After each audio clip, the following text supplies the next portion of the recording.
ক্রেতা সংকটে পাবনায় কমেছে সব ধরনের সবজির দাম। এতে বিপাকে পড়েছেন চাষিরা। পাবনার বড় বাজার সবজি আড়ত থেকে জানাচ্ছেন সহকর্মী রিজভী জয়।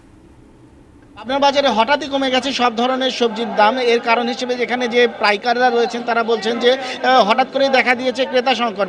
এখন যে আমদানি রয়েছে সেটিকে স্বাভাবিক বললেও তারা বলছেন যে বাইরে থেকে যে পাইকার আসে বা এখানে যে স্থানীয় যে ক্রেতা সব কিছুতেই এক ধরনের সংকট সৃষ্টি হওয়ার কারণে কিন্তু এই সবজির দাম কমে গিয়েছে।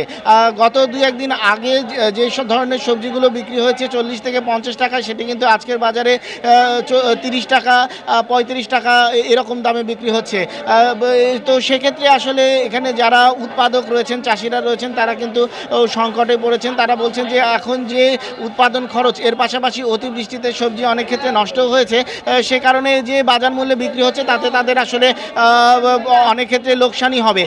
এর পাশাপাশি যে আবহাওয়াবিদরা বলছেন যে আগামী সপ্তাহ নাগাদ একটি ভারী বৃষ্টির সম্ভাবনা রয়েছে। সেক্ষেত্রে আসলে চরাঞ্চলের যে সবজি ক্ষেতগুলো যদি ক্ষতিগ্রস্ত হয় তাহলে এই সবজি নিয়ে কিন্তু তারা আরও বেশি বিপাকে পড়বেন।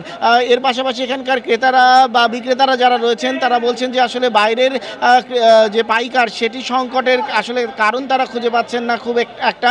কেননা আসলে অন্যান্য যে পণ্যের দাম, চাল থেকে শুরু করে সব কিছুর দাম বৃদ্ধির কারণেই আসলে সবজির বাজারে প্রভাব পড়েছে কিনা সেটিও তারা আসলে ঠিকমতো বলতে পারছেন না।